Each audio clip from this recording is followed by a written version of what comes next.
ऋषी बाबा, हा, कमळीच्या आई अभ्यासाचं काही नुकसान तर होणार नाही ना हो?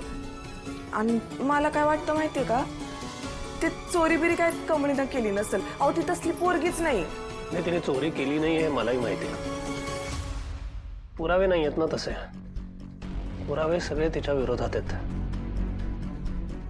म्हणूनच मला किंवा अन्नपूर्णा आजी राजन काकांना काही करता नाही आलं. फक्त आता तिचा अभ्यास बुडणार नाही ही जबाबदारी माझी. बिचारी कमळी, एवढे आरोप झाले तिच्यावर, तिला किती वाईट वाटलं असेल. आणि तिला वाईट वाटलंच आहे, पण तिच्या इतकंच तुम्हालाही वाईट वाटलंय ना. नाही वाटणं साहजिकच आहे.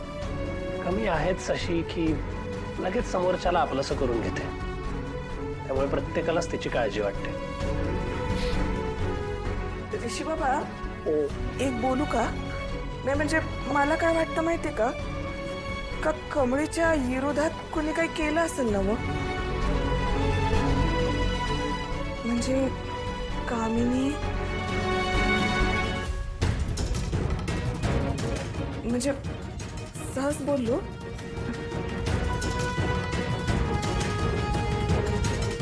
मावशी बोलल्या त्यात पॉइंट आहे. हिस्ट्री बघता कामिनी आजी असं नक्कीच करू शकतात.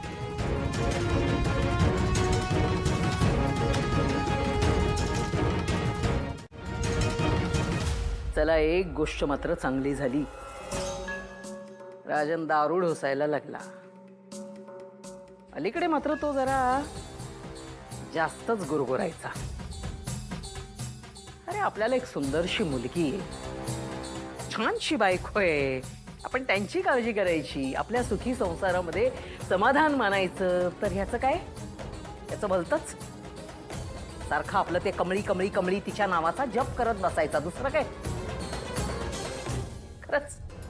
हा, आता एक गोष्ट बरी झाली, ती कमळी तर तोंडघशी पडलेलीच आहे, त्याने एक समाधान वाटलं मनाला खरंच. आणि याचा तर तळीराम झालेला आहे. नाही कळणार तुला, मनाला ते सुद्धा एक समाधान वाटलं, कळलं का. आणि तू ग, तुझा नवरा आता दारूच्या आहारी गेलेला आहे. यस, त्यामुळे या घरात आपल्याला विरोध करणारं दुसरं कोणीही राहिलेलं नाहीये. बट ग्रॅनियांची स्टिल एक गोष्ट आहे यार, तू ना काल तर गावछापच्या अगेन्स्ट जरा अजून जास्त बोलायला पाहिजे होतं.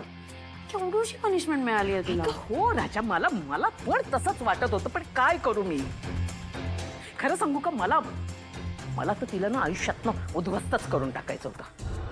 आणि त्यासाठी तिला कॉलेजमधनं रस्टिकेट करणं ही त्याची पहिली पायरी होती. तसं जर झालं असतं ना तर बस आणखीन आपल्याला कुठल्या गोष्टीची गरजच पडली नसती.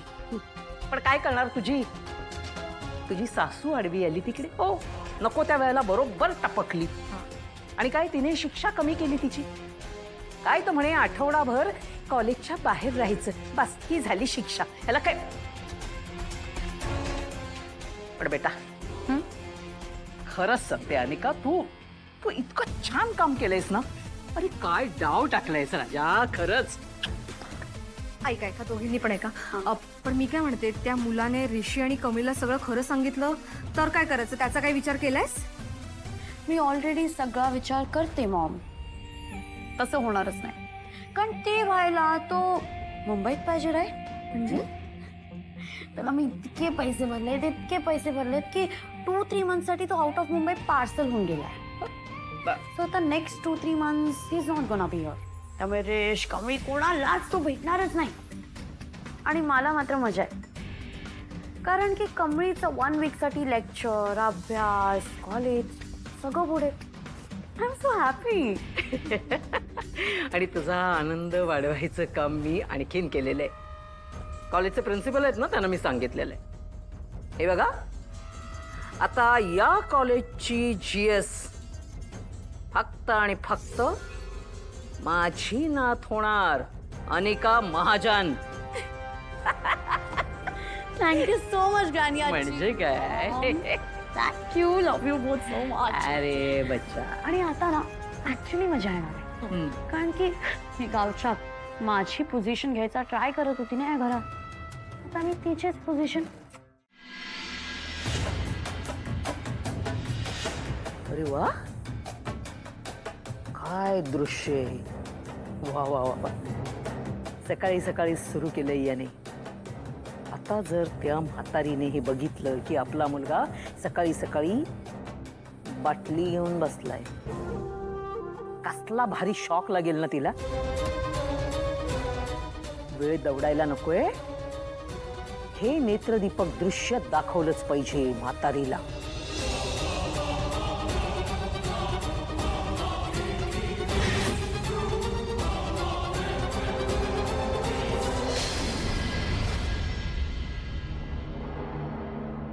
वहिनी वहिनी वहिनी, काय झालं?